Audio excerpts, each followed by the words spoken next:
I asked you for questions, you guys commented, and today we're going over the answers. Okay, I've been working like 3 jobs. Probably why I never see ya. Probably why I never have time for the fake friends I won't be ya. Been ballin', but it's looking like they took a time out. Okay, I'm working on a Wednesday, then up again the next day. So-and-so is popping, man, I skip him like he leg day.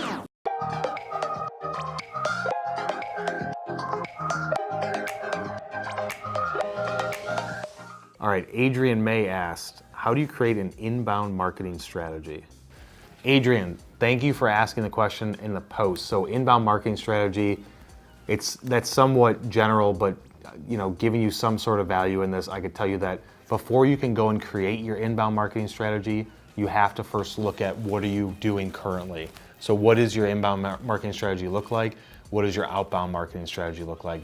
What is your sales team like? Because these things are going to impact whether or not you want to go down different channels. So from a most general standpoint, inbound marketing versus outbound, I look at it from saying that outbound marketing is sales, inbound marketing is marketing. So when you're looking at it, the channels that you're going to go into, so inbound marketing is going to be social media, it's going to be email marketing, it's going to be, which some people might consider that to be outbound marketing, but I still feel like that's bringing traffic in.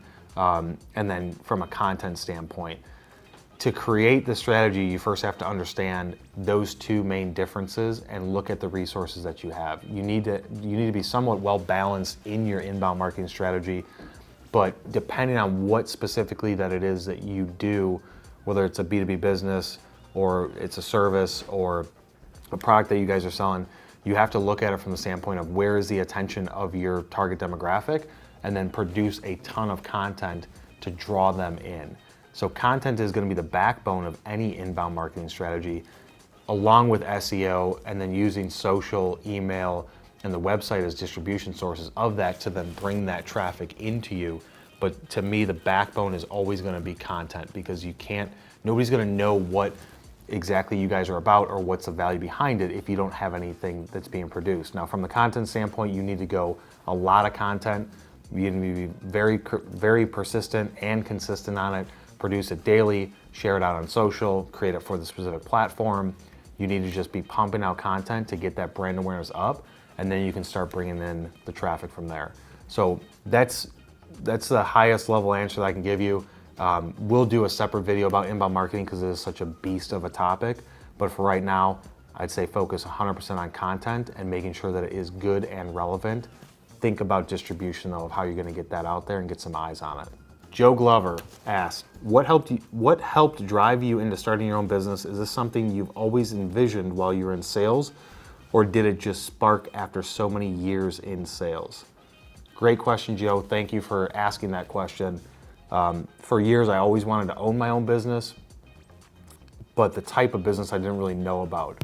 So originally, my plan was, when I was working in custom molding, I wanted to own the molder that I worked for. So get into a company, blow them up with sales, make a ton of money, and then have enough financial freedom to be able to slowly purchase into that company and buy it out from the owners, and then take that business to the next level. That was my goal for about 12 years or so. The last place that I worked at didn't work out like that. And after really looking at it, I didn't want to go into it from a capital investment standpoint and all the headaches that deal with the manufacturing side. I just said, I don't want to go into that business and own that company. So I thought, what can I do? What I was doing at the time was working well from a sales and marketing standpoint. So I thought, can I do the same thing in the ways that I do it, build an agency to do it at scale, and just help a lot of people with it. But my driving force was always, when I was younger and way cockier, my ego was bigger, I always thought I could do it better. My boss didn't have the best way of doing it. I just had that ego with me, but it was really just at the end of the day a drive to be able to say, if I led something, could I lead it to be something way bigger than I am? So that's kind of the drive, but sales definitely played a big role in that, because when you look at any business, typically there's the sales side and then there's the operations side, regardless of what it is, whether you're making a product, doing a service, or anything in between. There's always going to be somebody that needs to be focusing on revenue and somebody that needs to be delivering on whatever that product or service is. my passion was always behind the sales standpoint. So after I got a decade of experience in it and felt like I was really strong and had a good track record, I knew that whatever business I started, I could focus on sales and really push it and grow it. And then that's once you get to a certain point, then the business is self-sufficient and you can keep scaling up from there, but you're able to build a team out around you. But if you're an operations guy, I know you're in sales, so with that background, you could pretty much, if you're good, drive anything and start anything as long as there's a market for it. But you would need somebody to offset that. And that's something that I struggled with in the beginning for a couple of years, of having somebody that could take care of the operations side while I was focusing on growing the business. All right, Brittany Wright, you asked like 4 or 5 questions, so we're gonna go through them one by one. First question, what are some guidelines on do's and don'ts when sharing content? What to show and what not to show? Do's and don'ts, I mean, it's kind of, you quarterback your own LinkedIn and you control whatever you want to share and what you don't want to share. At the end of the day, are you comfortable with putting that piece of content out?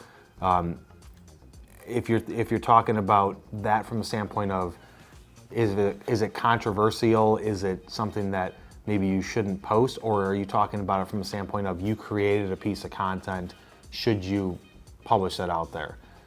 If you created it, just post it. Even if you don't think that it's good, just go ahead and post it, because it's all about quantity and speed and less about the quality and perfection. If you're sharing other people's content, just whatever sits well with you, whatever you want your network to see that you think is relevant to them, that hits you at some level. Don't worry about sharing the same things over and over again, because people have a lot of different other people coming into their feed, right? And so you may be the person that's always posting this content, as long as it's good and it's relevant and valuable. Don't worry about pissing off somebody that's like, oh my God, all they do is post about this. From a business standpoint, sharing content and posting content, you need to not just toot your own horn. Personal and business is 2 different things. So from a business standpoint, have a mix of, this is why we're awesome, and then valuable content that somebody can actually do something with. From a personal standpoint, whatever you want to do, try and stay, me personally, I try and stay away from the controversial topics, anything related to politics or anything that's going to get people all heated and pissed off. But I do post some content pissing people off about Twitter and saying how they suck, and that usually gets some good engagement, because there are Twitter lovers out there. And so that's, use your own discretion with that.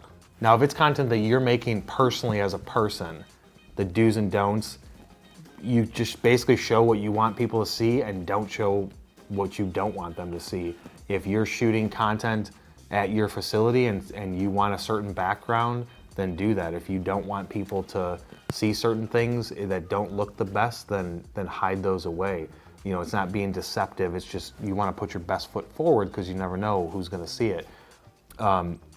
Ideally, to get traction on especially on LinkedIn, face to camera, holding a video like this and posting that on LinkedIn is going to get more attention and more traffic than doing something that's your first person view. So not sure exactly which direction, but hopefully one of those 3 or 4 responses answer what you were specifically referring to. Next question, what are the best points of contact to connect with on LinkedIn? Engineer, buyer, etc. What are the best points of contact to connect with on LinkedIn? All right, so if you're talking about this from a sales standpoint, connect with everybody. Connect whoever you're trying to go after. Look at all departments. If you sell to engineers, connect with engineers. Connect with operations. Connect with purchasing. If you sell into purchasing, connect with all those different cross-departmental functions, because you don't know who at the company that you're trying to get into. If you're trying to go after Steve, and Steve is the engineering manager, but Steve has a meeting every week, and that's with Susie, and she's in charge of HR or purchasing, and you're connected with them, but not Steve, because he's not responding, and you're producing content and they like it, they will bring that up to him possibly and say, hey, this person on LinkedIn posting all this content, it looks great, you should check it out.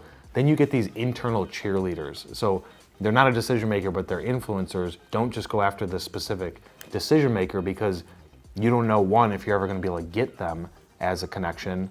2, whether or not once they get them as a connection, are they even on LinkedIn to be able to respond?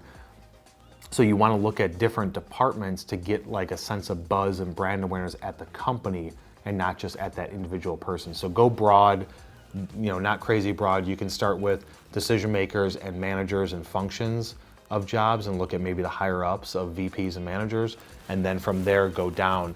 But most of the time, I've also pulled in sales and marketing people. If you're going after an engineer at an OEM or a company, pull in those sales and marketing people, like the sales manager or VP of sales, pull them in, send a connection request to them, shoot them a message, or just post content, and then they'll see it.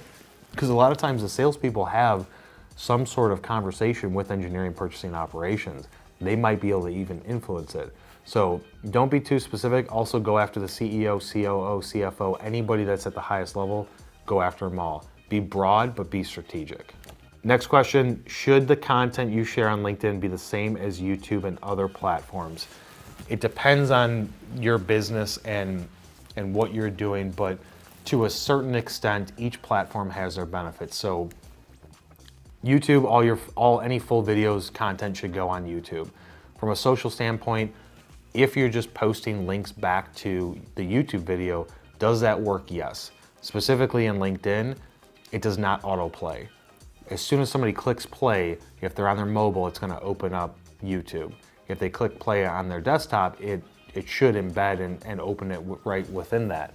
But you have to think about that. None of the social platforms, whether it's LinkedIn or Facebook or Instagram, want you to pull their attention away from people. So because native videos that you upload into LinkedIn are going to autoplay, that's a tactic that we use with a teaser video standpoint, and then putting a link in the description to be able to say, if you want to watch a full video, check it out here. Or, for you guys, you can upload the full video. If you shoot a 6-minute video walking somebody through your process or what you guys are doing, you can put that whole video up on LinkedIn and upload it into a post, because you're going to care less about your YouTube views and how you're going to grow your YouTube than other companies would, or than I would. So we're trying to get our YouTube views up, so that's why we do the tactic that we do. At the end of the day, you just need to look and test a couple different ways and see what works, and then look at your statistics. So if you're on LinkedIn Premium, look through all the statistics of how many people came to see your profile, how many people click stuff, what are the views on it, all that stuff. Look at it and see which one is getting the most type of views. When it comes to video, you can post it organically on the platform. Every platform has a preference with sizing, but then every platform has a preference with how they're gonna integrate a video into their platform. So for you guys, because I looked at what you guys do, I would say post the raw video up there natively into LinkedIn. Don't worry about growing the YouTube channel. Host it on YouTube and put it out there, but posting it natively in LinkedIn is gonna be the best tactic for you guys. All right, last question from Brittany. How to get more out of your booth at trade shows. Trade shows, they're so hit or miss. Depending on your trade show, you can go to a trade show and it doesn't matter how great your booth is, it could just suck. You could do a lot of upfront marketing ahead of time to try and drive traffic to your booth. At the end of the day, you got to look at what is the value behind this trade show, who's going to it, where are they spending their attention. For you guys in plastics and manufacturing, doing email marketing up front, doing social posts, creating videos to bring brand awareness about it, creating a page on your website specifically for that traffic, for that trade show. So if you guys are going to a trade show on the West Coast, having a page on your site that talks about what you're doing at that trade show, have your little VIP pass to that. That's a tactic that we use with our clients. It's a place to send people instead of saying, here's your registration, just click this and you send them to register. Having a page for them to land on is good also from an SEO standpoint. But you gotta kind of just put it out there, but try and do something different. Everybody right now is strictly creating long form posts or short form posts, putting in a hashtag, using Twitter, which is just a complete waste of time. Even if people see it, nobody ever retweets it. So what people are doing is after they create those posts, then after the trade show booth is set up, they'll take a picture of it and be like, hey, visit us at this booth number at this trade show, hashtag whatever. Or after day one of the trade show, hey, here's a picture of me and my team at the trade show. Simple things like turning that into a video while the trade show is going on is an awesome tactic to use to give somebody that experience of trying to be there. Doing a time lapse, take your phone, set it up on a simple $20 tripod, and just set it up on a time lapse of you building the booth. That's something, more content that you're being able to show people to get that experience where they're there. Putting that out on social ahead of time is going to get more brand awareness than just picture, hey, here's a video. That's a couple ways to do it. You have to plan though and prepare, but at the end of the day, all the planning and preparing is not gonna help it if the trade show you're going to doesn't have the right traffic, doesn't have enough traffic, or if your booth location is tucked in the back, even if it's by the bathroom in the back corner, last aisle, people don't typically go down that path. I would not even do it. I would not waste any money if you can't get a decent location. If you have to, try and see what the trade show can do to move you up, but you have to scope that because the location is the 100% most important aspect. See if you can throw in some more dollars to buy up to a different spot or boot somebody else out of the way to get that corner aisle spot in something that's high traffic. You want to be as close to the front of the show as possible, off of the main aisles. But if your location's bad, there's no matter what you do, you're not going to be getting the big enough return to make it worth your while.